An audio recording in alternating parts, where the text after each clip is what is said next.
पूर्णिमा के दिन चावल का एक आखा दाना जानते हो, पूरा खंडित चावल नहीं, कितना चावल, एक दाना चावल का शंकर भगवान के शिवलिंग पर समर्पित करिए।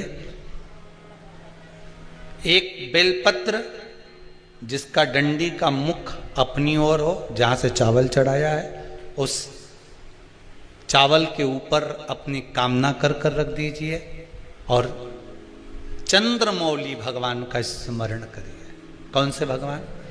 शंकर भगवान का सर्वश्रेष्ठ सुंदर नाम है चंद्रमौली।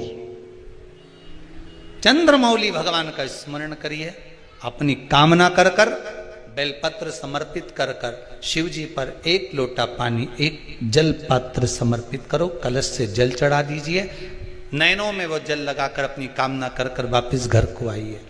अगली शरद पूर्णिमा आएगी, जो कामना करी है मेरा चंद्रमौली भोलेनाथ उसे पूर्ण कर ही देगा। शिव उपासना के लिए जितनी 12 महीने में पूर्णिमा पड़ती है, एक एक पूर्णिमा का व्याख्यान वर्णन करेंगे। आज तो कथा का महत्तम दिवस है, पहला दिवस है, तो हम उसको महत्व समझें कि पूर्णिमा का महत्व क्या है। 12 महीने में पड़ने वाली पुनित पावन पूर्णिमा शिव महापुराण की कथा को श्रवण करने का सौभाग्य प्राप्त हुआ है। सुख को देखकर हम सुखी हो जाएं, दूसरे के दुख को देखकर हम दुखी हो जाएं, ये समुद्र और चंद्र का जो भाव कहा गया है वो एक आनंद देने वाला। केवल एक समुद्र और चंद्र का संबंध नहीं, मेरे देव अधिदेव महादेव और चंद्र जो उनके मस्तक पर विराजमान है उसका भी संबंध प्रबल है। ये जितनी पूर्णिमा के व्रत हैं, जितने 12 महीने जो पूर्णिमा पड़ती है, पूनम पड़ती है, ये भले दुनिया के लोग कहते हैं कि ये भगवान राधा और कृष्ण से संबंध रखते हैं, सीता राम जी से संबंध रखते हैं, राम और कृष्ण से संबंध रखते हैं, पर इनका यदि सही संबंध समझा जाए, इनके सही संबंध का यदि स्मरण करा जाए, इनके सही संबंधों का यदि वर्णन किया जाए, तो शिव और चंद्रमा के जो मिलन का केंद्र बिंदु है वही पूर्णिमा है। आगे अपन 12 महीने की जो पूर्णिमा की कथा है उसको श्रवण करेंगे।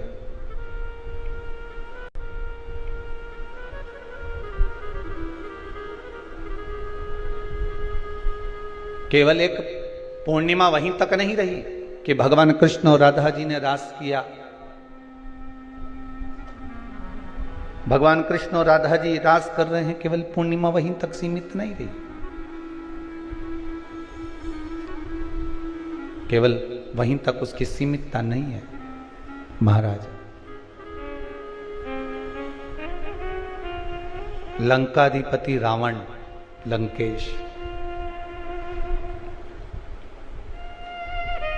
लंकाधिपति रावण लंकेश भी भगवान शंकर को प्रसन्न करने के लिए पूर्णिमा का अनुमोदन करता था। लंकाधिपति लंकेश, लंकाधिपति रावण, लंका में रहने वाला वो लंकेश भी पूर्णिमा का स्मरण करता था। स्वयं माता सीता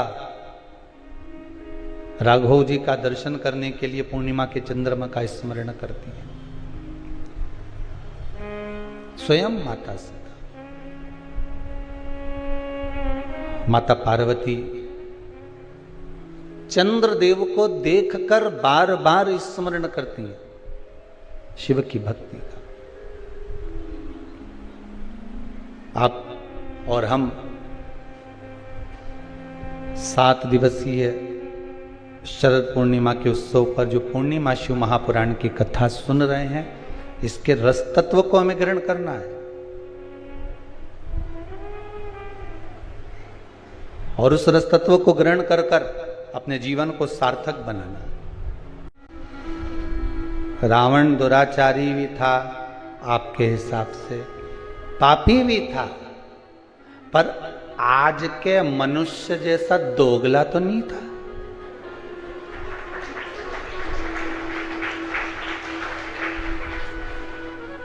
वो पापी था अपनी जगह पर, वो दुराचारी था अपनी जगह पर दोगला नहीं था। आज के जमाने में तो मालूम ही नहीं पड़ता, रावण के 10 मुंह थे वो तो दिखते थे। आज के जमाने में व्यक्ति के कितने मुंह है नजर ही नहीं आते, वो दिखते ही।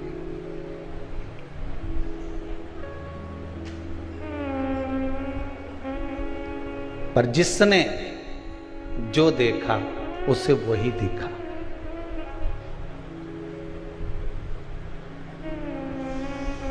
रावण ने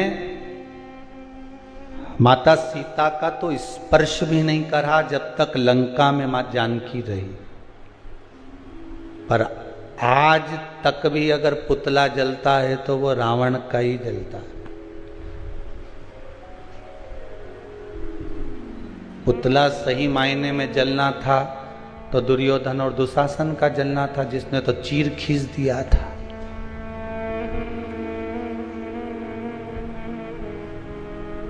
द्रौपदी का। पर नहीं, जिसने जो देखा, किसी विद्वान ने अगर देखा होगा लंकापति रावण में तो ये देखा होगा कि शिव का उपासक है, शंकर का भगत है, विद्वान है, ज्ञानवान है, उसकी भक्ति, उसका बल बड़ा प्रबल है, उसका भाव बड़ा प्रबल है, उसको नजर आया होगा।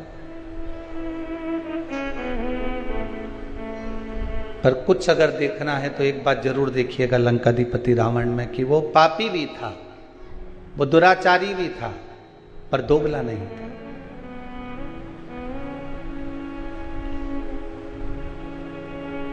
राम जी सम्मुख में है रावण के, और कितना सुंदर बात है महाराज जी।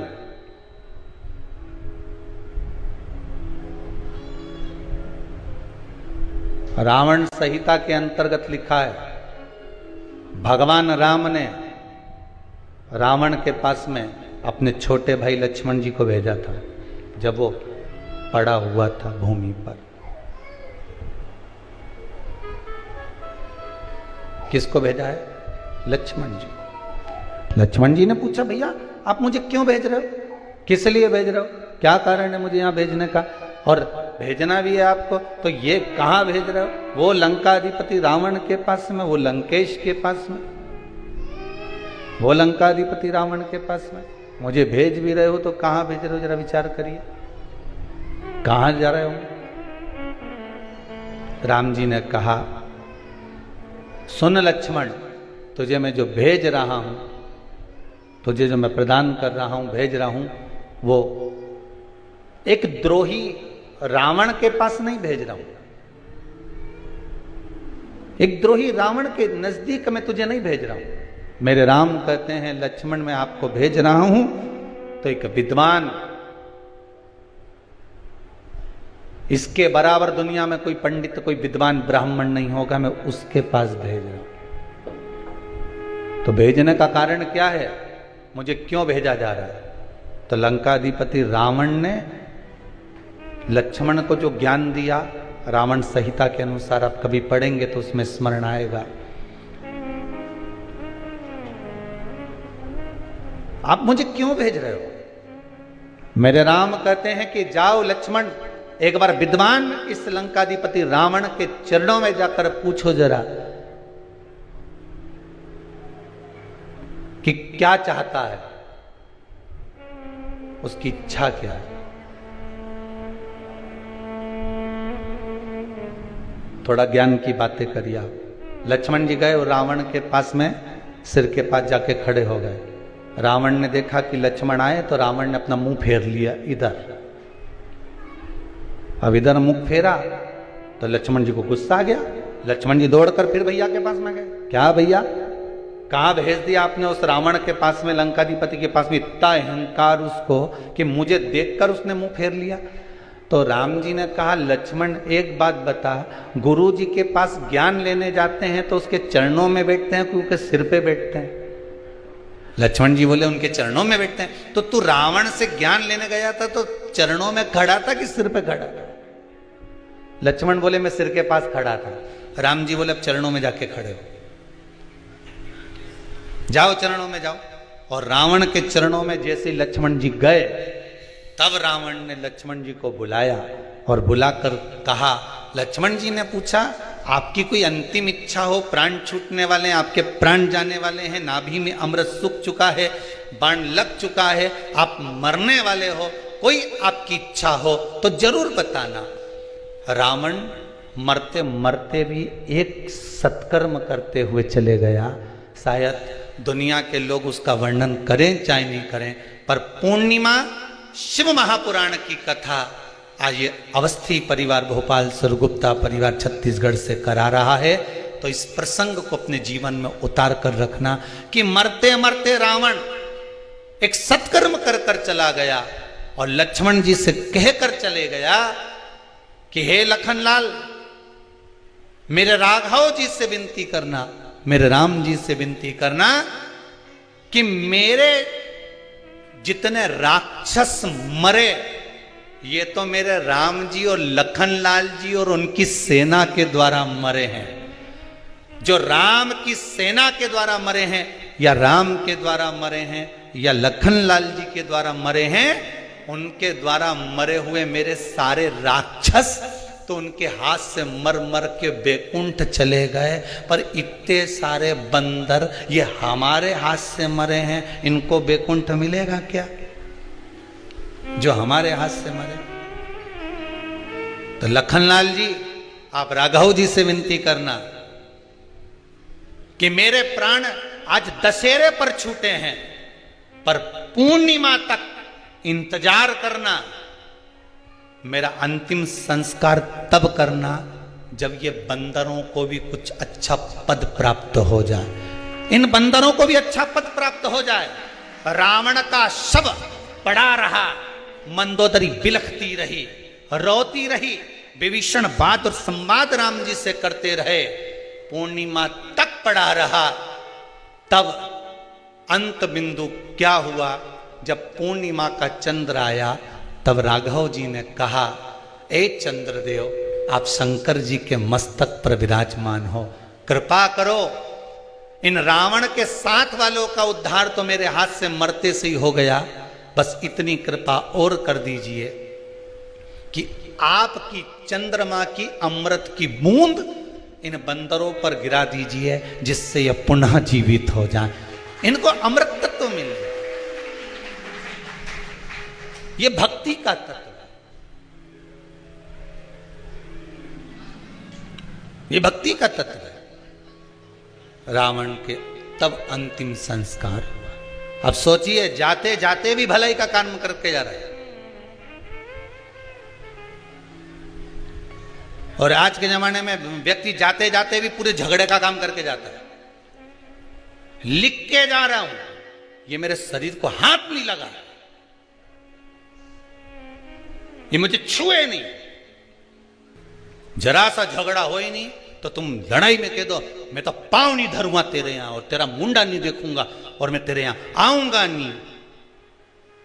अच्छा, तुम जैसे संसार के लोगों से लड़ाई करो कि तो मैं तेरे यहां आऊंगा ही नहीं, ऐसी लड़ाई एक आध दिन तुम महादेव से कर लो कि मैं तेरे यहां आऊंगा ही नहीं, तो महादेव के नहीं आएगा तो बांध के लाएंगे, पर आना तो पड़ेगा। ऐसी लड़ाई तुम कर लो भगवान से कि मर जाऊंगा पर तेरे यहां नहीं आऊंगा। संसार के लोगों से लड़कर तो कह सकते हो कि मैं तेरे यहां नहीं आऊंगा, झगड़ा कर लिया, लड़ लिए, बोल दिया, अपशब्द ताने कह दिया, पर भगवान से लड़कर कह दे तो कम कि हम तुम्हारे यहां नहीं आएंगे, जाओ तुमसे जो बन जा कर लो, जाओ कर लो। भगवान से कौन लड़ा? अमृत की वो बूंद है चंद्रमा, बरसा रहा। महाराज शिव महापुराण की कथा कह रही है। शंकर नाम में वो अमृत छुपा हुआ है। क्यों कहते हैं महामृत्युंजय? क्यों कहा गया?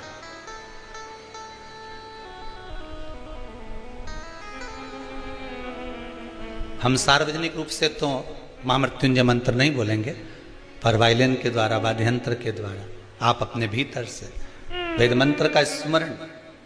ओम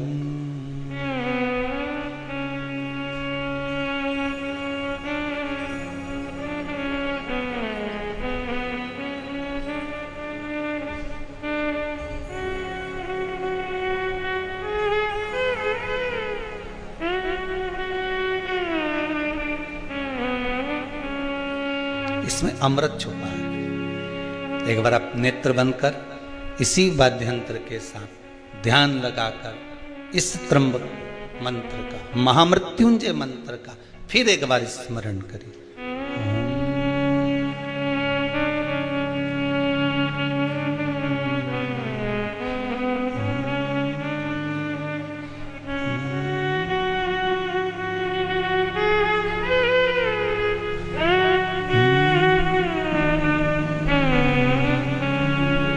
ये वो मंत्र है, शिव का अमृत तत्व इस महामृत्युंजय मंत्र के अंदर छुपा हुआ है। शिव का अमृत मंत्र। अगर किसी का एक्सीडेंट हो जाए, शुगर बीपी बढ़ गया, कोई बड़ा रोग आ गया, तो सबसे पहले आप पंडित देवता को बुलाकर, ब्राह्मण देवता को बुलाकर, अपने नगर के पुरोहित ब्राह्मण आदि जोगी सन्यासी जो भी है उनके पास में जाकर पूछोगे, गुरुदेव जरा पत्रिका देखिए, पत्रिका देखकर मेरे दादाजी का, मेरे पिताजी का, मेरी माताजी का, मेरे भाई का, बंधु का, सखा का, पति का, पत्नी का, बेटे का, पुत्र का, जरा देखकर बताओ कि इसका ग्रह क्या चल रहा है। और कह दिया इसके ग्रह तो सब ठीक है। नहीं नहीं गुरुदेव, इसको कष्ट बहुत है,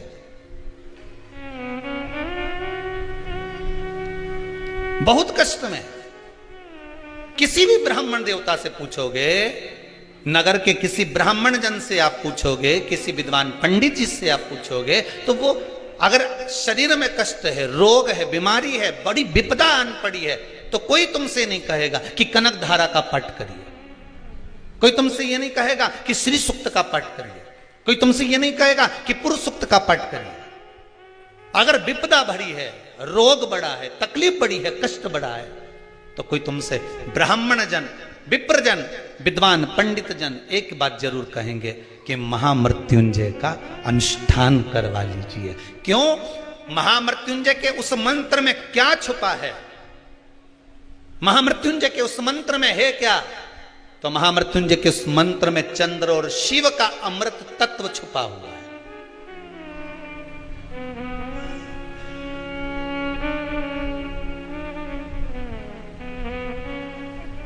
वो अमृत तत्व छुपा है। श्री शिवाय नमस्तुभ्यम, ये शिव महापुराण का मूल मंत्र है। जैसे भागवत जी का मूल मंत्र है ओम नमो भगवते वासुदेवाय, रामचरितमानस का मूल मंत्र है सीताराम, श्री राम।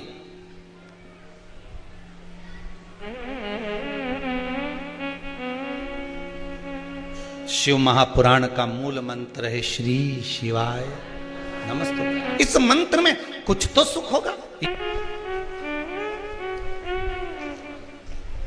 शिव देने वाला, शिव लेने वाला। शंकर के नाम में, शिव नाम में अमृत तत्व की प्राप्ति है। मैं मिला करे एकांत में बैठकर कुबेरेश्वर धाम की कंकर में शंकर है, बैठकर नहीं आए, जिस जगह पर बैठकर कथा सुन रहे हो, भोजन बनाते हुए, सोफे पर बैठकर भोजन करते हुए, क्योंकि ये समय 11 बजे से 2 बजे का समय तो खाने का भी, निपटाने का भी है, तो आप जिस जगह पर हो उस जगह पर बैठकर शंकर की कथा का स्मरण करते हुए, नाम जाप करते हुए, नाम मंत्र बोलते हुए, श्री शिवाय नमस्तुभ्यम, इस मंत्र का स्मरण करते रहो, जपते। शिव मंत्र है। शिव महापुराण की कथा कर रहे हैं। लंकाधिपति लंकेश, रावण भी अहंकार था, रावण में अभिमान था, दुराचारी भी था मान सकते हैं, पापी भी था मान सकते हैं कि उसने पाप कर्म करा, माता सीता का हरण करा, सब कुछ मानते हैं कि करा होगा, किया होगा, सब मानते हैं। पर अहंकार, अभिमान, अहम व्यक्ति का जब जाता है तो व्यक्ति आप रूप निर्मल होता चले जाता है। जब अहंकार जाता है तब निर्मलता जाती है। होता है कभी कभी गुल्लक, किस किस के यहाँ पर गुल्लक, बच्चे लोग जो पैसा डालते हैं, है किसी किसी के यहाँ? आप लोगों क्या, जितने लोग आस्था पर कथा सुन रहे हैं, एक छोटे से बच्चा, छोटा बच्चा एक गुल्लक तैयार करता है, उस गुल्लक में रुपया डालता जाता है, पैसा डालते जाता है, गुल्लक में रुपया पैसा भरते जाता है, पैसा डाल रहा है, रुपया डाल रहा है। पर विचार करिएगा, एक दिन गुल्लक को अहंकार आ जाए कि जितने रुपए डले हैं सब मेरे। बोलो सही बात है? ये गुल्लक के हैं क्या है? और एक दिन गुल्लक को अहंकार आ जाए कि जितना रुपया डाला ये सब मेरा है, इसमें जितना पैसा पड़ा सब मेरा है, और गुल्लक को अहंकार आ जाए, और एक दिन कहीं का व्यक्ति आए और छोरे ने जो गुल्लक उठाई ने उनके दो दोचा फेंका ने पैसा सब निकल के बाहर आया, तब गुल्लक को समझ में आया कि जब तक मैं फूटी नहीं, जब तक मुझे फोड़ा नहीं, जब तक मुझे तोड़ा नहीं, जब तक मैं टूटी नहीं, तब तक ये धन मेरा था। गुल्लक को अभिमान था जब तक धन मेरा था, और जैसी टूट गई फिर समझ में आया कि ये धन मेरा नहीं था, मैं तो गुल्लक थी, इकट्ठा कर रही थी, दूसरे के लिए जोड़ रही थी, और एक दिन जिसके लिए जोड़ा उसी ने मुझे, हर जम के तो बोलो, तोड़ा। मैंने जिसके लिए जोड़ा उसी ने मुझे तोड़ा, और तोड़ा तो मैंने जिंदगी भर इसी के लिए जोड़ा था, मुझे छोड़ना पड़ेगा, देना पड़ेगा। गुल्लक की कथा नहीं, अपन सब की कथा है। जैसे गुल्लक में 5-5 रुपया, 2-2 रुपया, 10-10 रुपया, 50-50 रुपया, 100-100 रुपया, 1000-1000, 2000, ये सब जोड़ जोड़ कर जो हमने रखा गुल्लक में, उसी तरह हम गुल्लक की तरह हैं। एक छोटा सा प्लाट है, खरीद लो, थोड़ा सा बना लो, किसके लिए? बच्चे बड़े होंगे उसमें रहेंगे। गुल्लक की तरह हम भी जोड़ना है। साड़ी मिली माई कैसे? नी पहनी, अच्छी थी, बेटी के लिए रख दी, और अच्छी थी, बहू को चढ़ावे में चढ़ा देंगे। रकम ले रही हूं दिवाली पर, ऐसी रकम लूं कि बहू के चढ़ावे में चढ़ जाए, ऐसी रकम लूं कि बेटी के काम में आ जाए, ऐसी रकम लूं कि छोरा पहन ले, ऐसी रकम लूं कि छोरी पहन ले। अब हम गुल्लक की तरह पैसा जोड़ रहे हैं, जोड़ रहे, जोड़ रहे, और जिसके लिए जोड़ा एक दिन उसी ने तोड़ा। जिस चीज का तुमको अहंकार होगा, जिस चीज का तुमको अभिमान होगा, सबसे पहले परमात्मा उसको खींच लेगा। काया का अहंकार करोगे तो सबसे पहले काया जाएगी। धन का अभिमान करोगे तो सबसे पहले धन जाएगा। सबसे ज्यादा अहंकार होता है इन दांतों को खाने का। सबको काट खाऊंगा, सबको चबा जाऊंगा। पूरे शरीर में सबसे पहले ये ही जाए, पूरे शरीर में।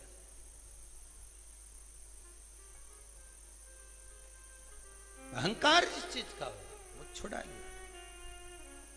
स्वयं चंद्रदेव की कथा कहती है, चंद्रमा को अहंकार आ गया था,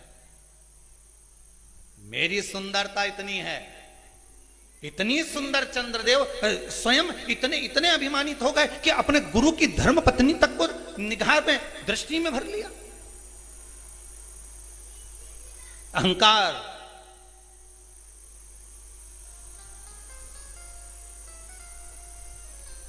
अहंकार, जब अहंकार आ गया वो समझा नहीं। वाणी भी कर्कश हो गई।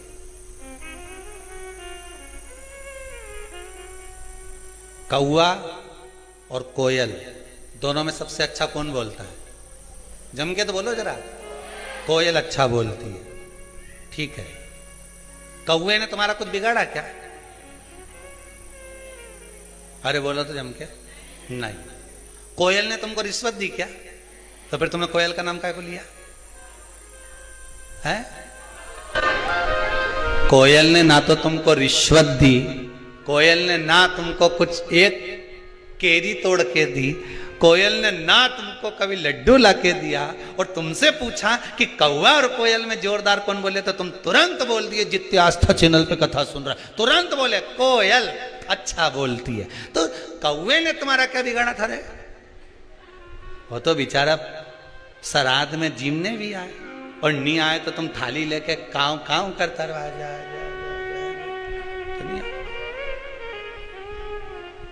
इसके बाद भी तुम्हारा पितरों के नाम से आए जिमने तो भी तुम्हारे मुंह पे नहीं आया कि कौवा अच्छा बोले।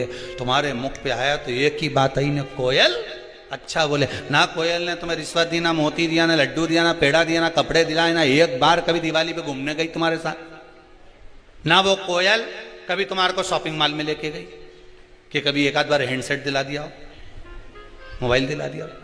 इसके बाद भी तुम्हारे मुख पर नाम आया तो कोयल का आया। कौवे ने तुम्हारा कुछ बिगाड़ा, कभी कौवे ने गाली दी, अपशब्द बोला हो, कभी तुम्हारे लिए आड़ा टेढ़ा करा बोला, कभी नहीं। पर कारण केवल एक था कि कौवा बोलता बड़ा बेकार था और कोयल बोलती बड़ा मीठा थी। बस निवेदन यही है, आप किसी को धन दो मत दो, आप किसी को दौलत दो मत दो, आप किसी को संपदा दो मत दो।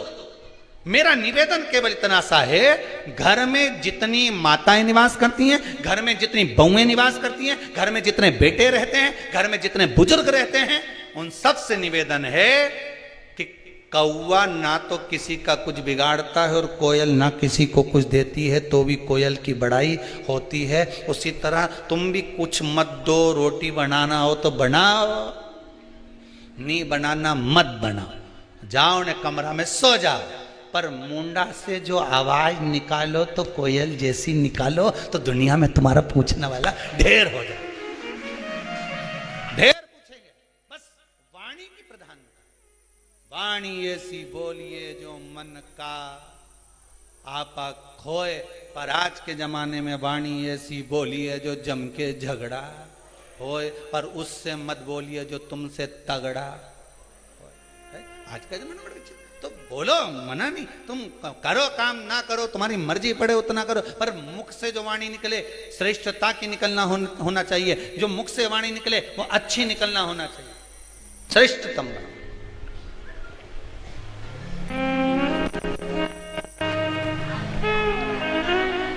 मिठास,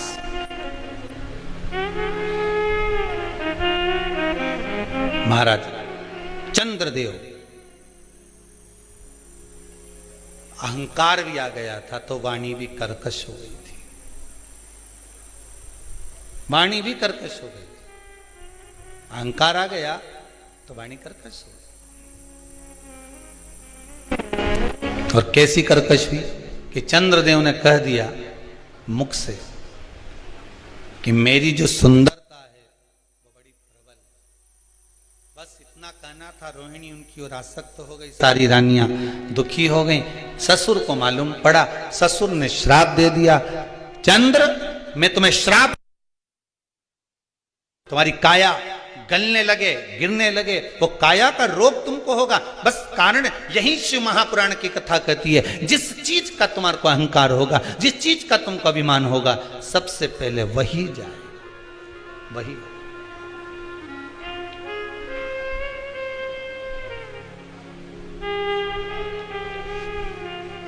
वो कहे ना, धन दौलत बालो सुन लो, एक दिन ऐसा आएगा, धन दौलत और माल खजाना सभी पड़ा रह जाएगा।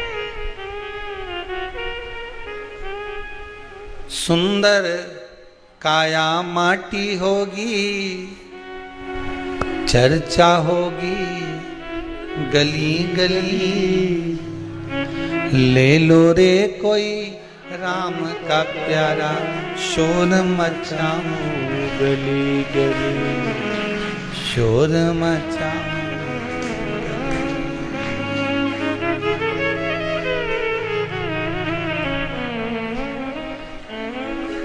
कोठी बंगलों वालों सुन लो, एक दिन ऐसा आएगा, अरे कोठी बंगलो वालों सुन लो, जिनको एक मिनट एसी के बिगर नींद नहीं आए, वो संसार में 3 दिन कैसे रहेगा? 3 दिन ही रखते ना।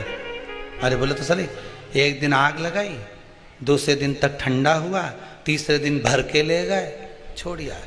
अब 3 दिन जो के मेरे पिताजी के बिना नहीं रह सकता, मैं अपनी माताजी के बिना नहीं रह सकता, मैं अपने बेटे के बिना नहीं रह सकती, मैं अपने परिवार के बिना नहीं रह सकता, वहां आग लगा के छोड़ आएंगे अकेले।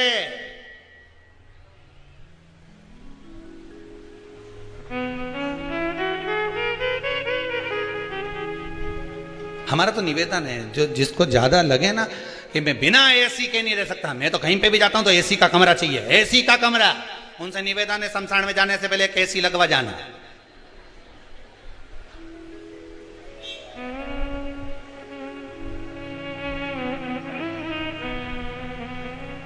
और कह देना ओपनिंग में करूंगा,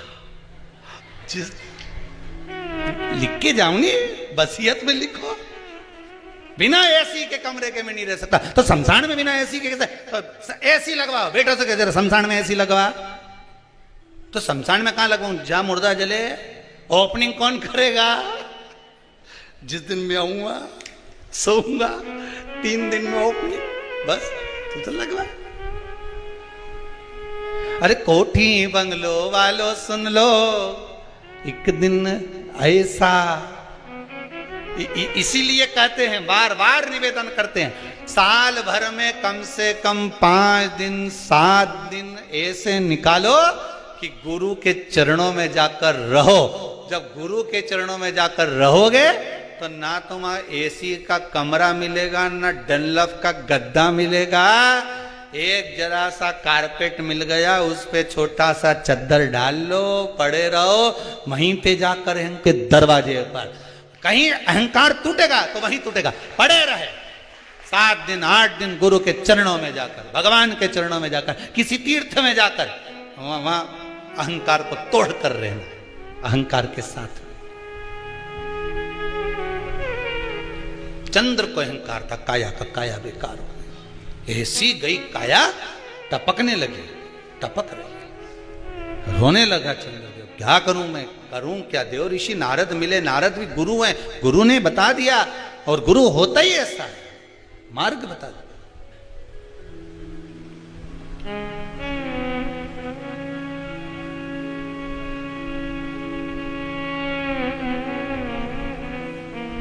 गुरु होता ही ऐसा। एक व्यक्ति कभी भगवान का भजन नहीं करता था, कभी नहीं, जीवन में कभी उसने सत्कर्म नहीं करा, भजन नहीं करा, पाप ही पाप करा।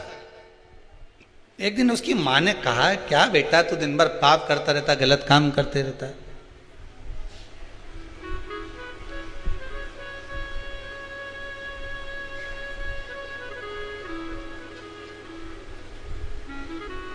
अच्छा देखो, 3 सोते हुए अच्छे लगते हैं, कौन? जम के बोलो। 3 सोते हुए अच्छे लगते हैं। पहले नंबर पर शेर, दूसरे नंबर पर पियक्कड़। अब हंसे क्यों? अब इसमें हंसने की बात क्या? अब उसमें सीधी बात, 3 सोते हुए अच्छे लगते हैं। पहले नंबर पर शेर, दूसरे नंबर पर पियक्कड़, तीसरे नंबर पर सांप। ये तीनों जागते हैं तो गड़बड़ी करते हैं, इसलिए ये तीनों जितने सोते रहते हैं इनको देखकर सोता रहे भगवान, सोता रहे। जंगल में शेर सोता रहे तो तुम्हारा कुछ बिगड़े?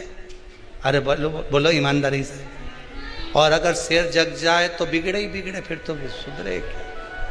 और दूसरे नंबर पर पियक्कड़ सोता रहे, तब तक भगवान इसको थोड़ा सुना दे भगवान।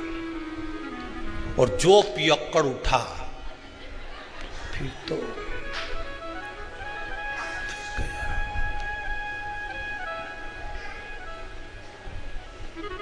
और तीसरे नंबर पर सांप सोता हुआ अच्छा लगता है।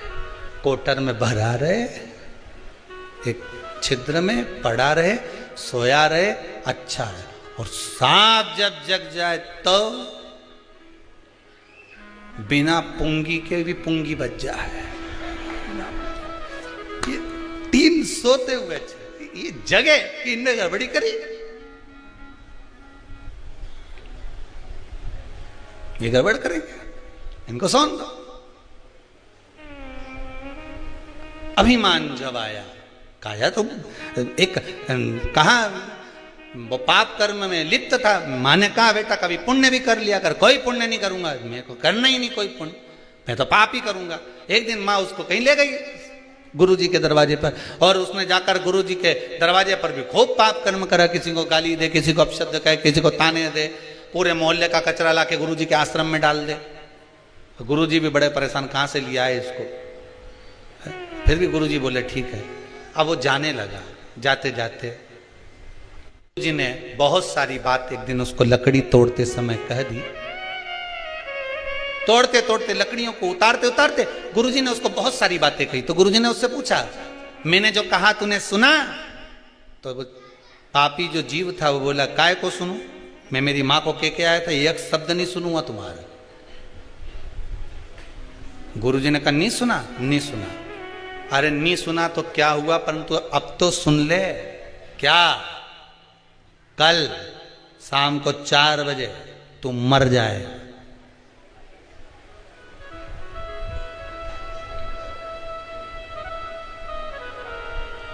मरेगा ये पक्का है, पर अगर मर भी जाए ना, परमात्मा के सामने भी पहुंच जाए तो परमात्मा से कह देना जो लेने आए उसे एक ही बात कहना। वो पूछेंगे तेरे से कि पहले पुण्य भोगेगा कि पाप भोगेगा, तो कह देना पाप भोगूंगा और पुण्य को मुझे मेरी आंखों से देखना है। बस इतना कहना और कुछ मत कहना, जा। अब इसको तो लगा कोई गुरुजी कोई सत्य बोलेंगे कि मैं 4 बजे मर जाऊंगा, और जैसे ही 4 बजे दूसरे दिन तो निपटी गया, मर गया। मरकर यमराज की कैद में गया तो यमदूतों ने ले जाकर इसको यमराज के सामने खड़ा करा। यमराज ने कहा बता पुण्य भोगेगा कि पाप भोगेगा? तो क्या पाप तो भोगूंगा पर पुण्य अपनी आंखों से देखूंगा। तो दोनों में से पहले क्या करना चाहता है? तो उसने कहा पाप भोग लेता हूं और पुण्य अपनी आंखों से देख लेता हूं, बस बता दो। अब इतने में यमराज ने कहा ये कोई बात होती है कि पुण्य अपनी आंखों से देखेगा? मर गया क्या पुण्य क्या खाक देखेगा? नहीं, मैं तो अपनी आंखों से देखूंगा। यमराज इसको ले गए, इसको नरक का भोग भुगताते भुगताते भगवान ब्रह्मा जी के पास पहुंच गए। ब्रह्मदेव ने पूछा हुआ क्या?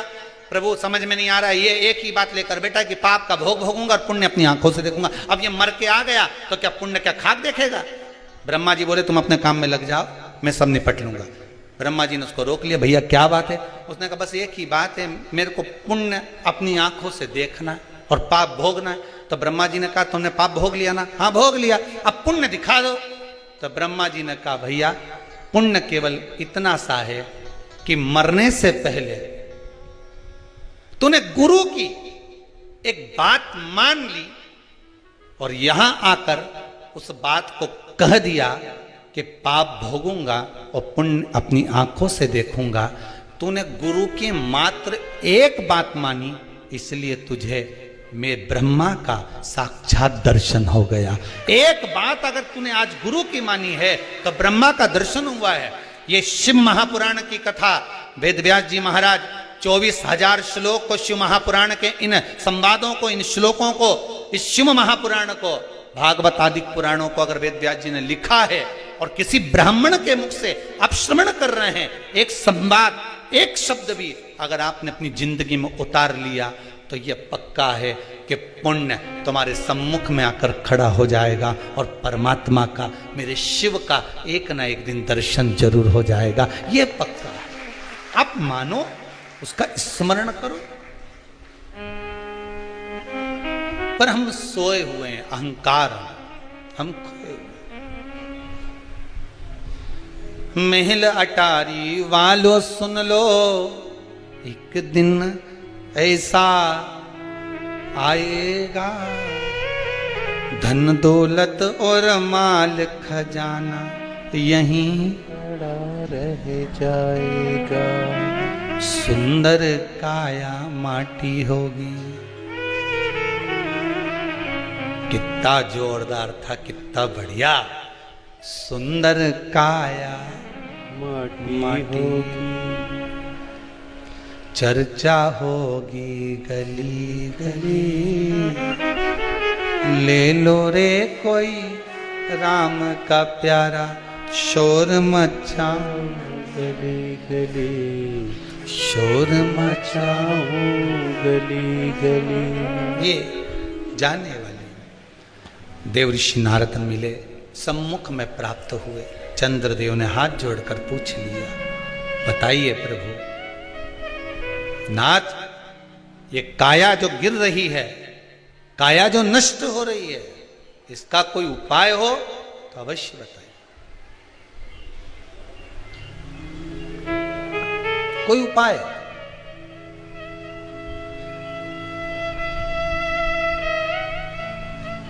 एक बात ध्यान रखिएगा, यदि काया का रोग हो गया, मान लो शरीर कहीं से सफेद पड़ रहा है, कहीं से काला पड़ रहा है, शरीर में से खाल की फुकड़ी निकलना प्रारंभ हो गई हो, शरीर में काले काले चट्टे पड़ना चालू हो गए हों, या कोई विशेष रोग हो गया, कोई विशेष। एक सुंदर बात लिखी है इस पत्र में।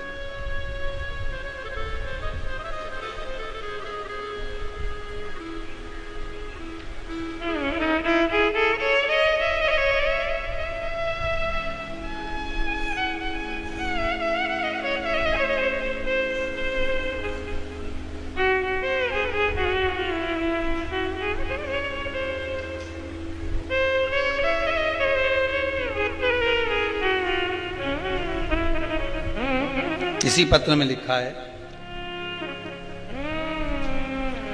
इनके कोई रिश्तेदार को ब्लैक फंगस की बीमारी हो गई थी महाराज। एमबॉय हॉस्पिटल में इंदौर में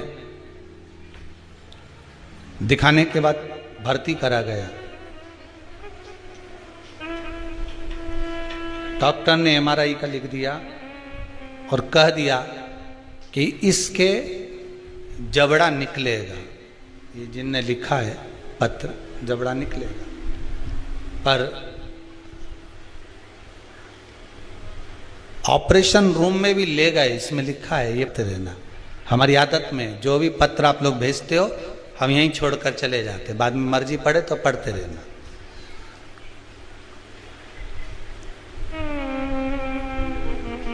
डॉक्टर ऑपरेशन रूम में ले गए और ले जाने के बाद बाहर जो बैठे थे उन्होंने श्री शिवाय नमस्तुभ्यम का जाप करना प्रारंभ करा, शिव पुराण पर विश्वास रखा। डॉक्टर बाहर आकर बोलता है कि जो पस भरा था हमने वो निकाल दिया, जबड़ा निकालने की जरूरत नहीं है और श्रेष्ठ है। यही शिव है, शंकर है ही है। अकाल मृत्यु वो मरे जो काम करे चंडाल का, काल उसका क्या बिगाड़े जो भक्त हो महाकाल का। शरीर में रोग है, बीमारी है, काया बेकार हो रही है, तो सीधी सीधी बात शिव महापुराण की कथा कहती है। सुंदर आनंद में श्रवण कर कर आप अपने जीवन को, ये पूर्णिमा शिव महापुराण की कथा कहती है, शरद पूर्णिमा आ रही है। कुछ नहीं करना, पीपल का एक पत्ता, उस पत्ते पर थोड़ा सा चावल, थोड़ा सा चावल, पूर्णिमा की रात्रि को अपने हाथ में लेकर, अपने नयनों से लगाकर, शरीर पर से स्वयं उतारकर उसको दरवाजे के पास रख दीजिए। पूर्णिमा की रात्रि को पूर्ण होने पर उस चावल को दूसरे दिन सूंघ कर बहते हुए पानी में डाल दीजिए। महाराज कितने भी रोग से ग्रसित हो गए, पीपल का एक पत्ता 52,000 ब्राह्मण की साक्षी कराता है। महाराज बहुत ध्यान देना, पीपल के वृक्ष में स्वयं नारायण का, मेरे कृष्ण का वास है। स्वयं भगवान गीता के अंतर्गत कहते हैं कि मैं पीपल का वृक्ष हूं, नारायण उसी में। 52,000 ब्राह्मणों का वासा एक पीपल के पत्ते में होता है। और आपको पहले भी कथा में कहा, गाय, ब्राह्मण, बहन, बेटी, ये सब काल का हरण करने वाले हो, काल को हरने वाले हो रोग। को मिटाइए। शिव का स्मरण करो। पूर्णिमा के दिन चावल का एक आखा दाना जानते हो, पूरा खंडित चावल नहीं, कितना चावल, एक दाना चावल का शंकर भगवान के शिवलिंग पर समर्पित करिए। एक बेलपत्र जिसका डंडी का मुख अपनी ओर हो, जहां से चावल चढ़ाया है, उस चावल के ऊपर अपनी कामना कर कर रख दीजिए और चंद्रमौली भगवान का स्मरण करिए। कौन से भगवान? शंकर भगवान का सर्वश्रेष्ठ सुंदर नाम है चंद्रमौली। चंद्रमौली भगवान का स्मरण करिए। अपनी कामना कर कर बेलपत्र समर्पित कर कर शिव जी पर एक लोटा पानी, एक जल पात्र समर्पित करो, कलश से जल चढ़ा दीजिए। नैनों में वो जल लगाकर अपनी कामना कर कर वापिस घर को आइए। अगली शरद पूर्णिमा आएगी, जो कामना करी है मेरा चंद्रमौली भोलेनाथ उसे पूर्ण कर ही देगा। शिव उपासना के लिए जितनी 12 महीने में पूर्णिमा पड़ती है, एक एक पूर्णिमा का व्याख्यान वर्णन करेंगे। आज तो कथा का महत्तम दिवस है, पहला दिवस है, तो हम उसको महत्व समझें कि पूर्णिमा का महत्व क्या है। हम उसका महत्व समझें कि शंकर और चंद्र का रिश्ता क्या है, संबंध क्या है।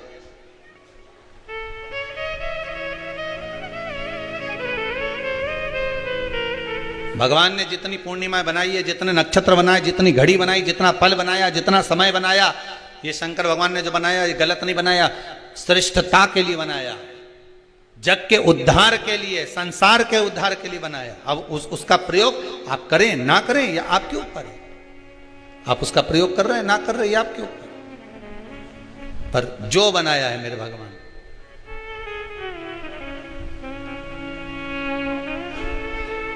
शिव देने वाला। चंद्रमा ने देवऋषि नारद के चरण को पकड़ लिया। नारद जी बोले क्या हो गया? बस मेरा अहंकार था, इतना अहंकार मुझे काया का था कि मुझे काया के अभिमान में मैं अपने गुरु की धर्म पत्नी को भी अपशब्द कह गया, उसको भी मैंने गलत दृष्टि से देख लिया। जब व्यक्ति को धन का अभिमान आता है, अहंकार काया का हो, धन का हो, वैभव का हो, सत्ता का हो, जिस चीज का व्यक्ति अभिमान करता है उसमें सब कुछ भूल जाता है कि ये मेरी माता है कि ये मेरे पिता है। हमने देवी जी को धोख नहीं लगाई तो देवी जी नाराज हो गई, हमने पिताजी को धोख नहीं लगाई तो पिताजी नाराज हो गए, हमने वो देवता के ये नहीं करा तो वो नाराज हो गए। आपको कैसे मालूम पड़ेगा कि देवता नाराज होते हैं? देवता नाराज होते हैं, याद रखना, संसार में देवता अगर नाराज होते हैं तो कभी किसी का अहित नहीं करते। बहुत ध्यान देना इस बात पर, कभी अहित नहीं करेंगे देवता अगर नाराज होंगे। देवता नाराज होते हैं तो किसी का भोजन पानी बंद नहीं कर देते। देवता नाराज होते हैं तो किसी का खाना पीना बंद नहीं करवा देते। देवता अगर नाराज हुए हैं और आपको मालूम करना है कि देवता मुझसे नाराज हैं, तो कैसे मालूम करोगे? तो केवल एक काम करिएगा, अगर देवता नाराज होते हैं तो सबसे पहले आपकी पूजन पाठ छुड़वा देते हैं। क्या छुड़वाएंगे? रोज मंदिर जाती है, रोज माला उठाकर जाप करती है, रोज गीता जी का पाठ करती है, रोज दिया लगाने जाती है। 4 दिन 5 दिन 6 दिन 10 दिन अगर आप दिया लगाने नहीं गए, मंदिर नहीं गए, पूजन नहीं करी, तो समझ लेना कि देवता मुझसे नाराज हैं, इसलिए मेरा मुंह नहीं देखना चाहते, मुझसे नाराज।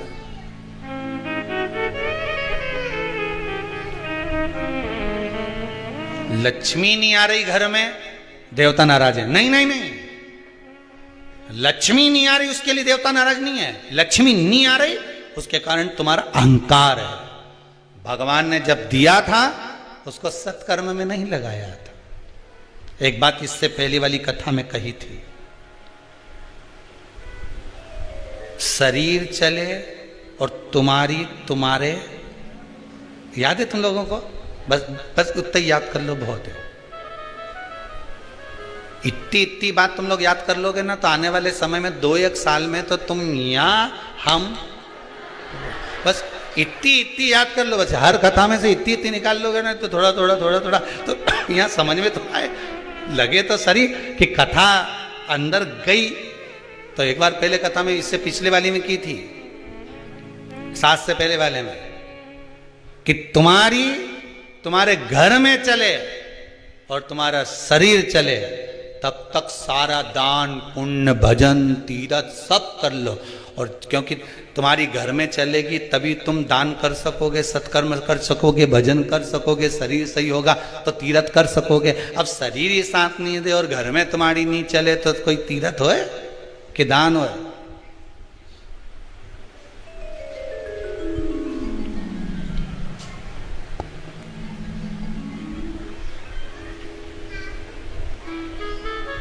कैसे भजन कर? एक परसों की बात है, एक माता जी आकर बोली थी, गुरुजी मेरा शरीर बहुत कांपता है, शरीर इतना कांपे, मैं घर से लोटा पानी का भर के ले जाऊं तो वहां जाके पूरा खाली हो जाए। अब आप बताओ शंकर जी पानी कैसे चढ़ाऊं?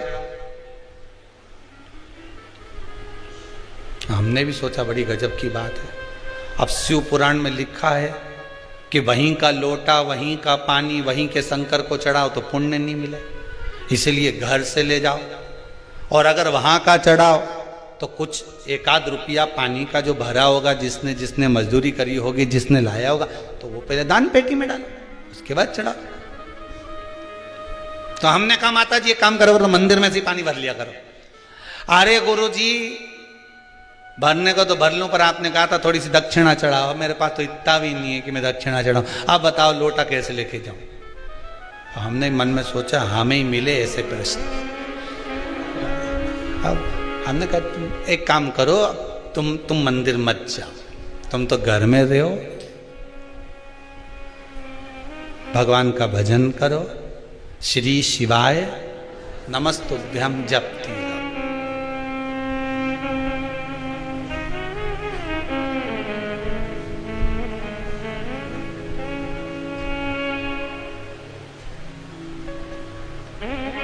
अच्छा, अच्छे को देखा, हाथ तो धूजे, पांव भी धूजे, पर ये जीवान कभी नहीं धूजे। नहीं, सोचने वाली बात है, ये खाने में कभी नहीं धूजी। खाने में तो तुरंत कहते देवड़ा में चटनी कम है, लाओ जरा थोड़ी सी रोज नमक मिर्ची और डालो जो होता है। ये तो कहा मां घर में रहो, श्री शिवाय जपते रहो। जैसे धन उलझ गया, तुमने तो कोई अच्छा सोच कर किसी को पैसा दिया,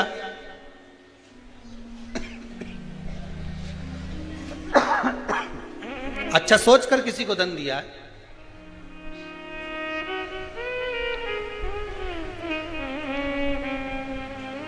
और वो धन उलझ गया, नहीं आ रहा, पैसा वापस दे ही नहीं रहा। बेलपत्री के पेड़ के नीचे,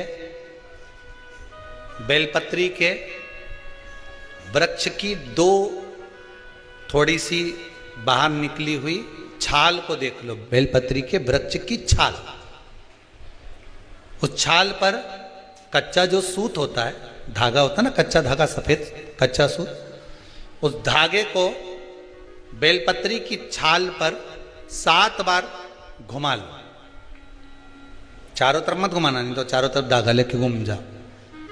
बेलपत्री का जो वृक्ष होता है, उस वृक्ष की छाल पर 7 बार घुमा लीजिए। ये केवल शरद पूर्णिमा का ही उपाय है, इसके बाद नहीं करना है इसको, केवल एक ही दिन होगा।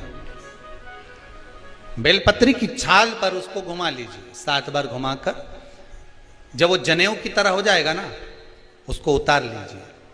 बेलपत्री के वृक्ष के नीचे घी का दिया लगाइए, हाथ में उसको रख लीजिए।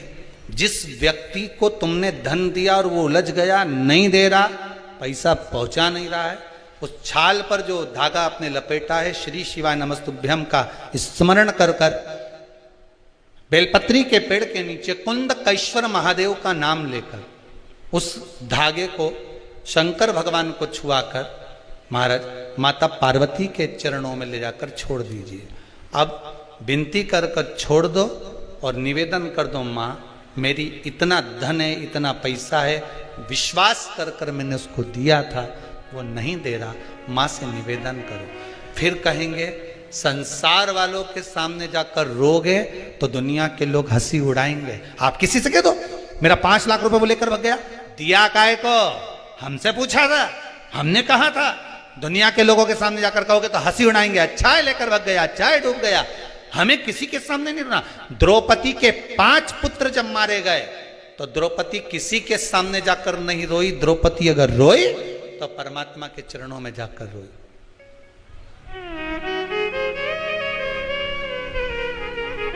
उत्तरा का गर्भ जला, ब्रह्मास्त्र छोड़ा गया, उत्तरा कहीं जाकर नहीं रोई, सीधे भगवान के चरणों में जाकर। भगवान ने पूछा हुआ क्या, उत्तरा कहती मेरा गर्भ जल रहा है, ब्रह्मास्त्र आ रहा है। अगर संसार वालों के कहने में पड़ी रहती तो उत्तरा का गर्भ भी नष्ट हो जाता, पर भगवान के चरणों में चली गई। भगवान ने अंगुष्ठाकृति धारण करी, गर्भ में जाकर परिक्रमा करी, उत्तरा के गर्भ में पहुंच गए। जो बालक प्रविष्ट हुआ परीक्षित हुआ, आते सी जन्म लेते सी जिसने परीक्षा करी वो परीक्षित हो गया। श्रीमद् भागवत में लिखा है। संसार वालों के आगे जाकर रोगे तो दुनिया के लोग हंसी उड़ाएंगे, पर परमात्मा के आगे जाकर कहोगे, परमात्मा हंसी नहीं उड़ाता, परमात्मा उस कार्य को सिद्ध करता। उसके सामने जाकर बोलो तो तुम बोलो ही नहीं और परमात्मा के सम्मुख में और कहो कि मैंने तो सबके कह दिया, सबसे फोर्स लगा दिया, सबसे सोर्स लगवा दिया, ये करवा दिया। परमात्मा से जाकर निवेदन करो कि मेरा धन उलझा है, मेरा धन मैंने विश्वास रखकर करा था, दे दिया था, माँ अब आपको देना है, भगवान शिव की कृपा से वो पहुंचा दीजिए, आएगा। एक पूर्णिमा पर करके देखने में क्या जा रहा है। शरद पूर्णिमा पर किसी भी समय पर कभी भी करो, पर करो। उलझा हुआ धन मां सुलझा दे, वापिस लाई। उलझ गए चंद्रदेव के आंखों में अश्रु, मुझे काया का रोग हो गया, काया मेरी टपक टपक कर नीचे गिर रही है। देवऋषि नारद आप सुलझा सकते हो, कोई सदगुरु होगा सुलझाने का प्रयास करेगा, कोई सदगुरु।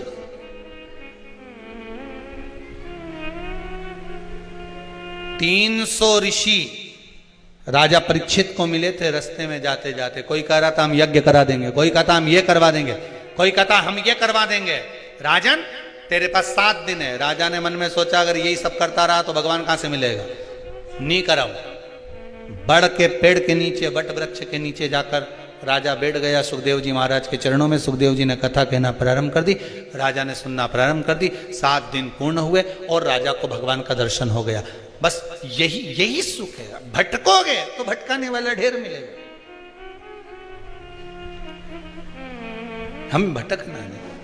अब सौंप दिया इस जीवन का सब भार तुम्हारे हाथों में, हे हार तुम्हारे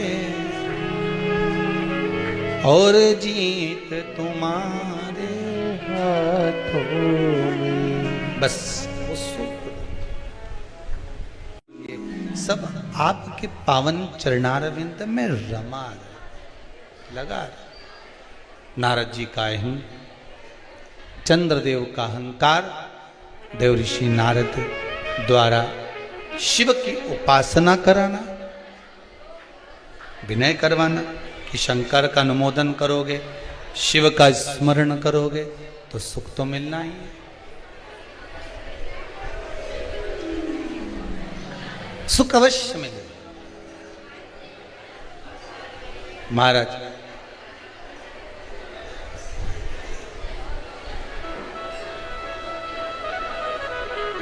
संसार में आए हो, मृत्युलोक में अगर जन्म लिया है तो सुख और दुख ये चलना है। काहे के लिए जन्म लिया था? माता के गर्भ से जब हम पैदा हुए थे महाराज, तो माता के गर्भ से जन्म लेने के बाद हमारा एक ही भाव था, ये दोनों मुष्टिकाएं बंद थी, प्रयास किया गया, निवेदन किया गया, हे भगवान, हमें माता के गर्भ से बाहर निकाल दे, हम भजन करेंगे। पर भजन में कोई लगा, सब भोजन में लग गए।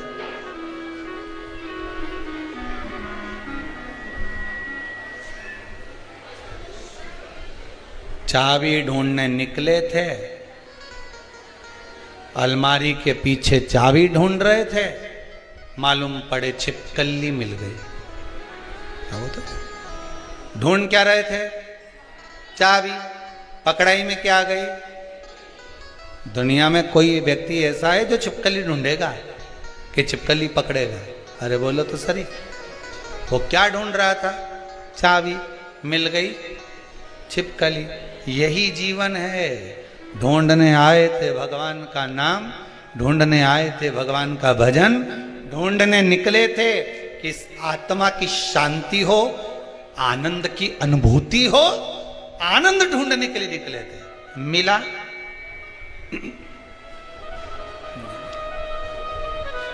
चाबी की जगह क्या हाथ लगी? छिपकली। आनंद की जगह क्या हाथ लगा? दुख। कितने बड़े बड़े संत, कितने बड़े बड़े साधु, कितने बड़े बड़े तपस्वी, कितने बड़े बड़े विद्वान, ज्ञानवान, जो विद्वत्ता में भी परिपूर्ण है, वो भी क्या ढूंढने निकले थे? संत बनकर क्या ढूंढना है? भगवान। क्या ढूंढने निकले? जम के बोलो जरा। भगवान को ढूंढने निकले, आनंद ढूंढने निकले कि मुझे परमात्मा मिलेगा। मैं अगर वन में जाकर तप करूंगा, परमात्मा मिलेगा। मैं पर्वतों पर जाकर बैठ जाऊंगा, परमात्मा मिलेगा। मेरे मन की शीतलता मिलेगी, मुझे आनंद की अनुभूति होगी, मुझे भगवान मिलेगा। चाबी ढूंढने निकले थे, हाथ में क्या आ गई? जम के तो बोलो, छिपकली। सुख ढूंढने निकले थे, हाथ में क्या आ गया? केवल दुख।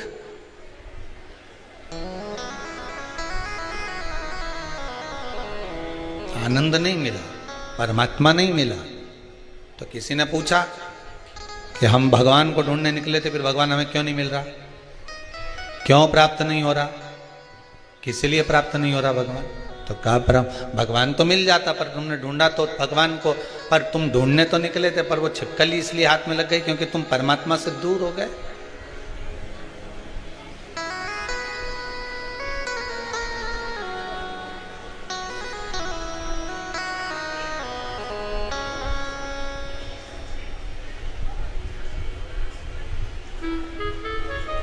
परमात्मा से दूर।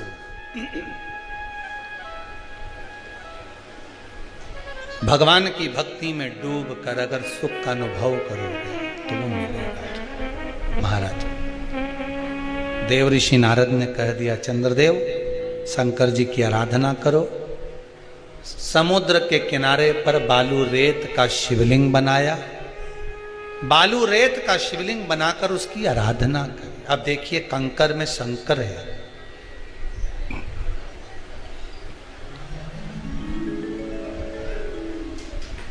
कई माताएं कहती हैं, गुरुदेव हमारे यहाँ पर शंकर भगवान का शिवलिंग नहीं है, तो क्या हम बाजार से ले आए?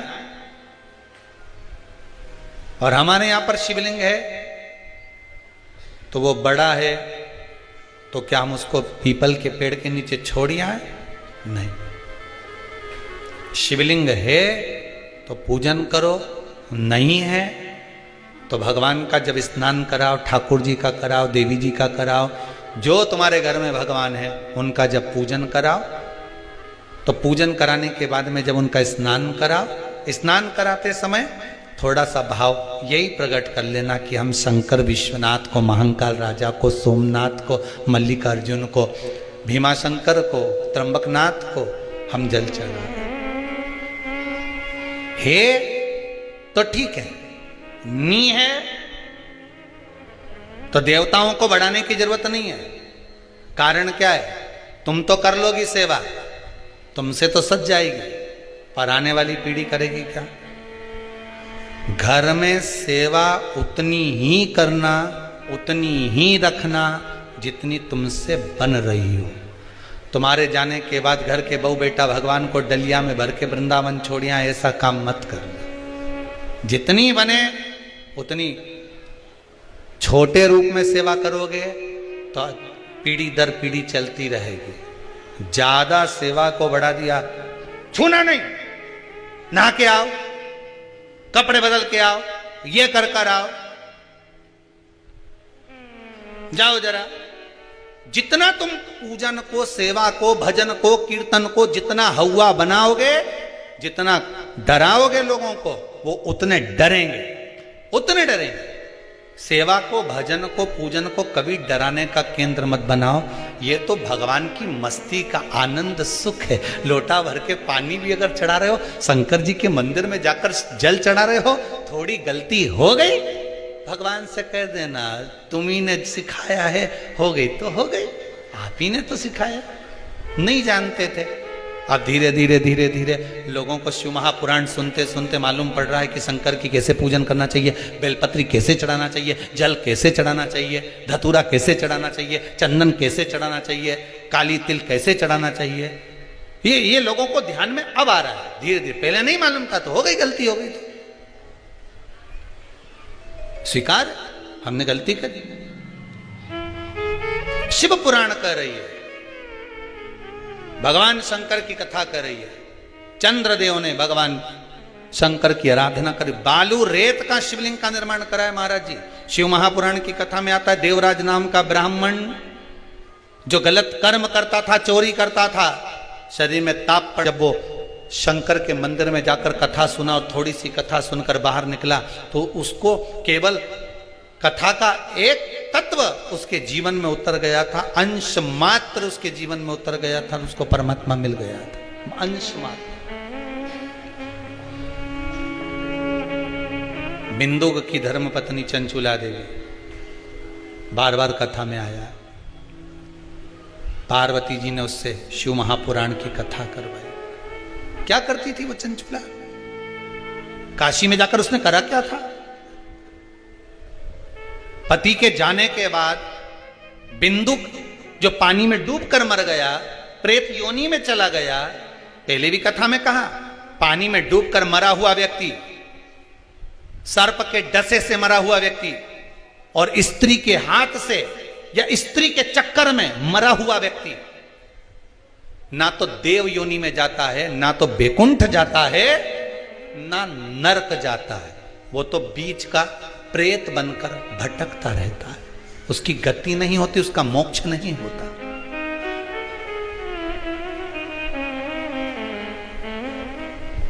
चंचुला देवी को लगा था मेरे पति को मोक्ष, तो उसने करा क्या था ऐसा कि वो काशी पहुंच गई, काशी गई, ऐसा क्या करा था उसने? चंचुला देवी तो दिन रात फैशन में लगी रहती थी। कभी पति ने अगर धन लाकर दिया तो ज्यादा से ज्यादा पैसा वो खाने पीने में उजाड़ देती थी। कभी नहीं उसने दान करा, कभी नहीं धर्म करा, कभी पुण्य नहीं करा, कभी सत्कर्म नहीं करा, कभी कहीं सत्संग में नहीं गई, कथा में नहीं गई, कभी भजन में नहीं पहुंची।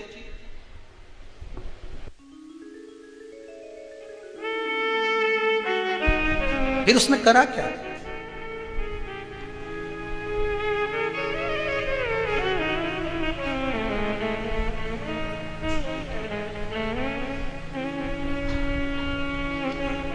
बचपन में किया गया कर्म व्यक्ति को कब प्राप्त होता है, ये चंचुला देवी की कथा कर रही।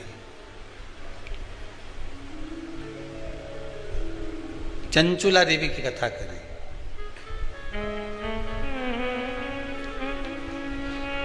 चंचुला देवी की मां भोजन का जब निर्माण करती थी,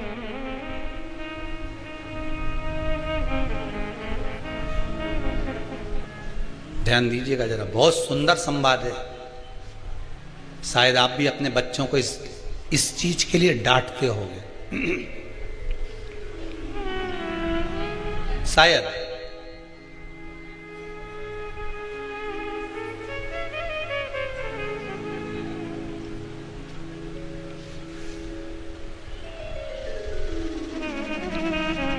बचपन का किया हुआ पुण्य चंचुला देवी के कहां काम आया वो देखिए। पुण्य नहीं करा था चंचुला देवी ने, वहां तो खेल करा था।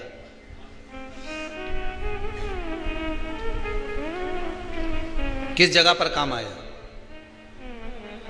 चंचुला देवी 6 वर्ष की कन्या थी। बिंदुक ब्राह्मण है, चंचुला देवी भी ब्राह्मणी थी। ब्राह्मण के घर में जन्म लिया है चंचुला देवी। मां जब चंचुला को पास में बिठा लेती थी भोजन कराते समय, तो आटे की लोई आटा जो उसना हुआ रहता उसको तोड़ लेती थी चंचुला। 6 वर्ष की चंचुला उसको तोड़कर गोल बनाकर चपटा करती थी। दूसरी लोई को घुमा घुमा कर जो माँ शंकर जी के मंदिर में शंकर जी को जल चढ़ाने जाती थी, उस लोई को वैसा रख कर गोल बनाकर पिंडी बनाकर उस आटे का पिंडी बनाती थी। और माँ से कहती थी, माँ देखो तुम जिस मंदिर में शंकर जी को पानी चढ़ाने जाती हो ना, मैंने वो शंकर जी बनाया। ये 6 साल की चंचुला। ये बच्चे आपके भी करते होंगे। जब माँ पापड़ बेलती, माँ जब पापड़ बनाती ना, तो छोटी छोटी लोई बच्चे छोटे छोटे से, हम भी बनाएंगे हम भी बनाएंगे। और वो छोटा सा बच्चा लोई लेकर बैठ गया, घुमा रहा है, चिड़िया बना रहा है, तोड़ रहा है, फोड़ रहा है। चंचुला देवी ने भी ये करा। कई लोगों ने पूछा, गुरुदेव चंचुला का पति इतना पापी था, बेकार कर्म करता था, चंचुला कभी भजन नहीं करी, दान नहीं करी, पुण्य नहीं करी, सत्कर्म नहीं करी, कभी उसने अच्छा काम नहीं करा, फिर काशी कैसे पहुंच गई? तीर्थ 12 ज्योतिर्लिंग तीर्थ स्थान में गंगा के घाट पर, हम तो ये तक कहेंगे कि कुबेरेश्वर धाम तक वही पहुंचता है जिसका थोड़ा ना थोड़ा पुण्य प्रकट हुआ होगा, नहीं तो जा ही नहीं सकता।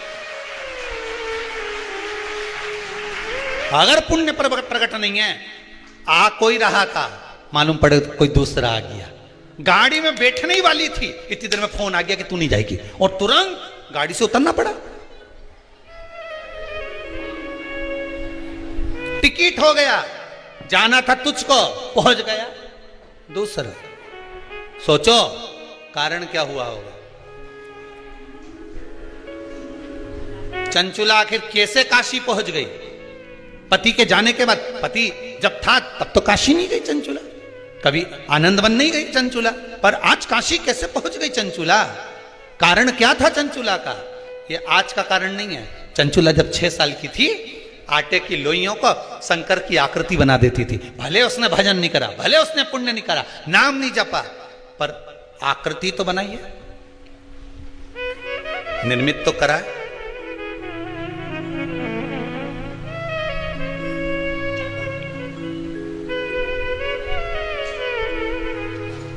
यहां कुबेरेश्वर धाम में आकर कई माताओं ने इधर उधर का पत्थर बीन बीन कर सबने अपना अपना बंगला बना दिया।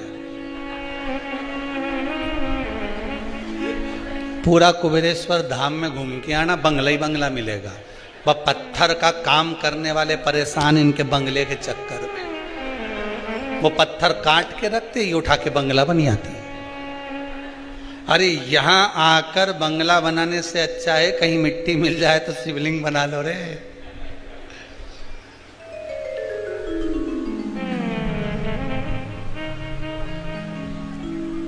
कुछ नहीं तो इतनी सी मिट्टी को गोल कर कर रख कर ही शंकर का स्वरूप बना लिया, तो ये यहां कथा कह रही है कि वो काम आ जाएगा। कोठी बंगलो वालो सुन लो, एक दिन ऐसा धन दौलत और माल खजाना सभी पड़ा। अब चंचुला देवी का पति प्राण छोड़कर चले गया। कितना धन, कितना वैभव, कितनी सत्ता थी बिंदुक के पास में, चोरी का ढेर धन पड़ा हुआ था, भोग कर सका नहीं, सुख भोग सका नहीं, मिला कुछ नहीं। ऐसा नहीं है, अभी अभी दिवाली पे तुम लोग सफाई करोगे ना, तो तुम्हारे घर में भी देखना इतना सामान, राम जी राम, कितना पड़ा, इतना कपड़ा अलमारी में से धूप में सुखाओ, इतनी साड़ी, ये तो मैंने पहनी ही नहीं, आज ही दिखी, कहां रख दी थी, निकली। इतना सामान, छोटे से मकान में इतना इतना इतना सामान। अब मन में सोचना जरा, सामान इतना सारा है और पल की खबर नहीं है, निपटी गई कल की कल। तो अब साड़ी कैसे पहनेगी? सामान ढेर भरा, इसका क्या होगा? क्या भरोसा? साथ देती किसी का क्या भरोसा है इस क्या भरोसा? इसीलिए बारंबार कहते हैं भजन करो, स्मरण करो, मंत्र जाप करो, नाम जाप करो, भगवान की भक्ति में डूबे रहो। कुछ नहीं जपना, श्री शिवाय नमस्तुभ्यम ही बोल लिया बहुत है। राम बोल लो, कृष्ण बोल लो, कुछ तो जपो, कुछ तो जपो। भरोसा नहीं जीवन का।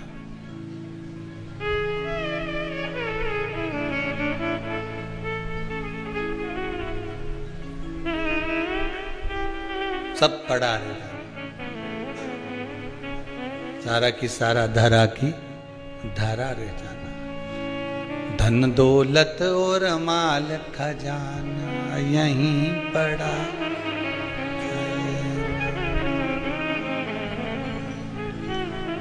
सब पड़ा।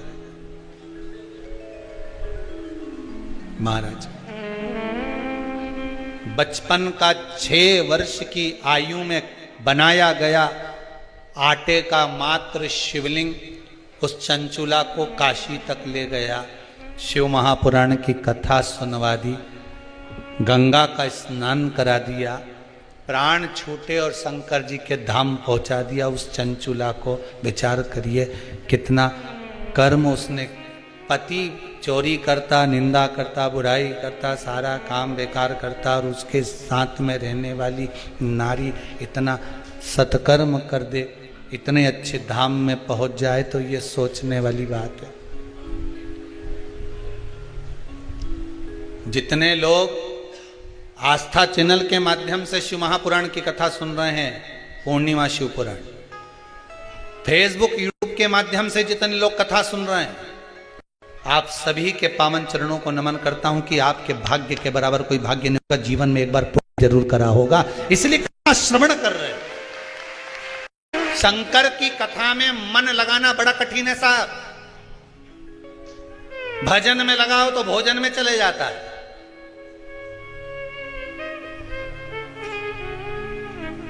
कथा में लगाओ तो फिल्म में चले जाता है। केवल बटन का अंतर है, रिमोट तुम्हारे हाथ में ही है। इधर से इधर दबा दिया तो अभी गाना चालू हो जाएगा, नाटक चालू हो जाएगा, फिल्म चालू हो जाएगी, और इधर से इधर दबा दिया तो आस्था चैनल चालू हो। ये बटन दबे नहीं तो सत्संग मिले, और बटन नहीं दबे इधर की इधर दब गई, बस यही बुद्धि है। इसको परमात्मा ने बटन अपने हाथ में रखी है। आपने बचपन में कोई सत्कर्म करा होगा, कोई अधोगति के अंतर्गत परमात्मा का स्मरण अधेड़ी में, बुढ़ापे में, बचपन में, जवानी में कभी तो नाम जपा होगा, उसका पुण्य मिला। शिव पुराण ऐसे नहीं मिल जाते।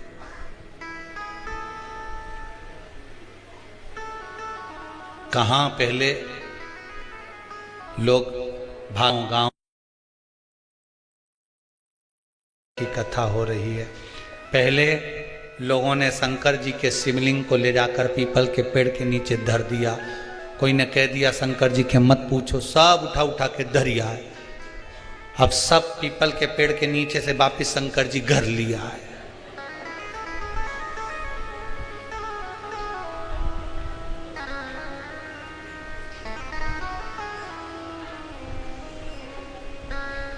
फिर निवेदन करूंगा, जिनको प्रैक्टिकल करने का शौक हो, एक प्रैक्टिकल जरूर करना। एक बार दिल लगाकर शंकर की शिव महापुराण को दिल से सुन लेना, और जिस कामना के लिए सुनोगे बाबा वो कामना आपकी पूर्ण 3 महीने में कर देगा। पर दिल से सुनना, मन इधर उधर नहीं जाना चाहिए। अगर टीवी पर सुन रहे हो तो दिल से सुन लो, ये छत्तीसगढ़ वाले आए हैं, ये अवस्थी जी के यहाँ से आए हैं, इन्होंने कथा कोई यहाँ कर तो सुनी नहीं, यहाँ तो वो पहुंचे ही नहीं कभी, वो तो दिल से कथा टीवी पर श्रवण कर ली। एक बार मन बाबा में लग गया, ऐसा लगा कि बाबा ने डोर पकड़ ली और बुला लिया। बस दिल से सुनना, देने वाला वो बैठा है। आज कोई माता जब हम जा रहे थे पूजन के लिए तो कह रही थी, गुरुदेव भगवान ने ऐसी कृपा करी, 3 महीने पहले आई थी, बच्चे के जॉब के लिए लग गए, बेटी होगी कहीं वो दुबली पतली सी माता जी, बड़े प्रेम से बाबा कृपा करे तो क्यों ना कृपा हो सर। आपका विश्वास है तो परमात्मा है, सुनो तो दिल से। अब तुम बोले जा रहे और उधर से आवाज ही नहीं आए किसी की, सामने वाला बोलेगा ना हाँ हाँ हाँ तो तुम बोले जाओगे ना। अब वो तुमने बोले जा रहे उधर से ना तो हाँ होए ना हूं होए। कहां गए? हेलो हेलो, अरे हेलो। अब ऐसा लग रहा काट दिया, फिर इतनी देर में बोला फिर चालू हुआ, हाँ ऐसा हुआ था, तो बहन ऐसी कह रही थी, तुम्हारा भाई ऐसा बोल रहा था, तुम ऐसा बोल रहे थे, फिर वो बोलता हाँ हूं। बस यही हमारा जीवन है। कथा में मन उसी का लगता है जो शंकर भगवान बैठा है और तुम फोन करके 3 घंटा लगाकर बैठे हो। शिव पुराण मतलब 3 घंटा तुम भगवान से बात कर रहे हो। अब उधर से हूँ हाँ हूँ हो रही है तो मन लगा है, हूँ हाँ हूँ होना बंद हो जाए तो समझ लो फोन कट गया। अब तुम कहते जाओ हेलो, अब मन लगाओ कथा में जाएगा। जब तक वो हूँ हाँ कर रहा है, जब तक वो बैठ कर डोर पकड़ा हुआ है, तब तक कथा में मन लगा हुआ है। फोन कटा फिर तुम बोलते रहो हेलो हेलो हेलो, तो कोई हिले ना हूं ना। फिर वही पुरानी कथा याद कर लो, पीछे वाली। तुम निकल के जा रहे थे, कोई ने आवाज लगाया हे भेरू, तुमने नहीं सुना, भेरू नहीं सुना, तुम जम के चिल्लाए हे भेरू। उसने पलट के देखा कि नहीं देखा? तुम नाम किसी का भी लेकर देख रहा, वो पलट कर देखेगा। उसी तरह तुम परमात्मा को पुकारते रहो, शंकर को बुलाते रहो, शिव महापुराण सुनते रहो, एक बार तो पलट कर देखेगा ही, ये पक्का देखेगा। हारिए ना हिम्मत, बिसारिए ना आराम। कौन कहता है कि काम नहीं होगा? कर्म कर, भगवान गीता जी में कह रहे हैं। ये इनके चक्कर में मत पड़ कि नरियल लेके पहुंच गया, घूम गया, कृपा कर दो कहीं से हंडा निकाल दो।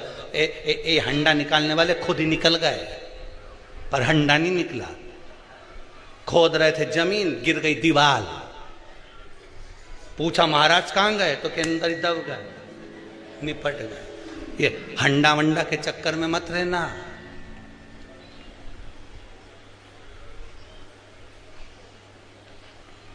कई लोग के महाराज हमारी दुकान पे किसी ने कुछ कर दिया इसलिए हमारी दुकान नहीं चल रही। अगर ऐसे करने वाले होते तो ना जाने वो अंबानी और मोदी पे कब्जा कर देते। बोलो तो सही है कि गलत है? ऐसे करने वाले होते तो ढेर पड़े।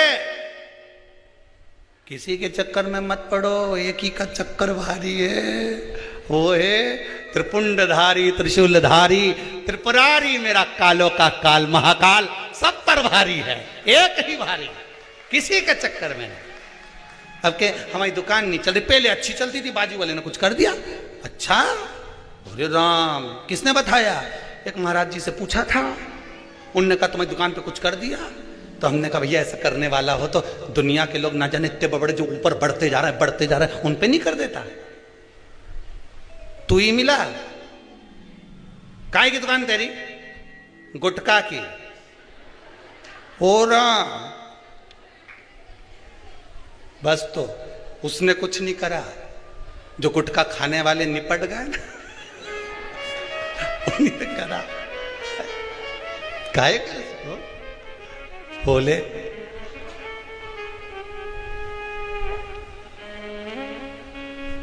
शिव कह रहे, शंकर की कथा कह रही है, इस मन को परमात्मा में लगा लो। बिंदु चंचुला देवी मन को जो लगाई शिव में, 6 वर्ष की अवस्था में चंचुला ने आटे का जो शिवलिंग बना रही थी, मम्मी के साथ माता के साथ बैठकर खिलौने में खेल में।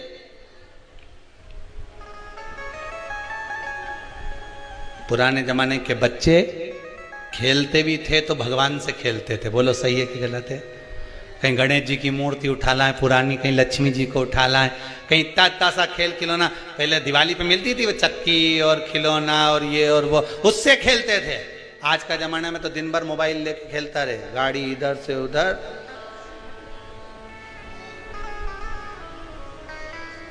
अब भगवान से खेलते थे तो कहीं उसका पुण्य तो खाते में होता था कि नहीं होता था? पुण्य मिल जाता था। पार्वती जी ने करा क्या था? 4 साल की अवस्था में माता पार्वती बालू का शिवलिंग बनाती, पूजन करती, पत्तियां तोड़ के शंकर जी पे चढ़ाती, भगवान का भजन करती रहती, श्री शिवाय नमस्तुभ्यम, ओम नमः शिवाय जपती रहती। भगवान को उसका पुण्य फल मिला, पार्वती जी को, शंकर जी मिल गए। फल तो प्राप्त हुआ, आनंद तो प्राप्त हुआ, मिला। प्रेत योनि से छूटने के लिए चंचुला देवी ने शिव महापुराण की कथा करवाई।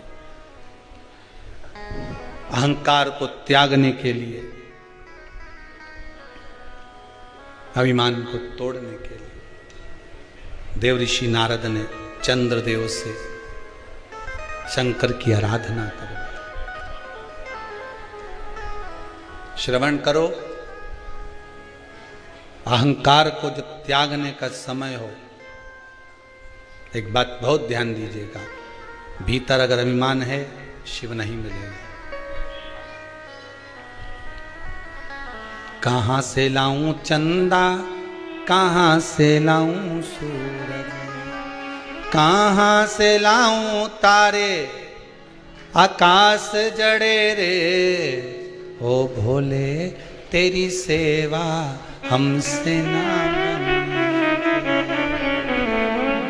कहां से लाऊं लड्डू, कहां से लाऊं पेड़ा, कहां से लाऊं बर्फी, वो शक्कर चढ़ी रे, ओ भोले तेरी सेवा हमसे ना बनी रे। पूजा की थाली हम लिए खड़े रे, ओ भोले तेरी सेवा हमसे ना बनी रे। कहाँ से लाऊं गंगा, कहाँ से लाऊं यमुना, कहाँ से लाऊं सरयू, अपार पड़ी रे, ओ भोले तेरी सेवा हमसे ना बनी रे। हे शंभो, हे त्रिकालदर्शी, हे कैलाशी, हे अविनाशी, हमसे नहीं बन सकता। अहंकार जाएगा तब भगवान मिल पाएगा। बिंदु प्रेत योनि से मुक्त होने के लिए चंचुला देवी शंकर की आराधना कर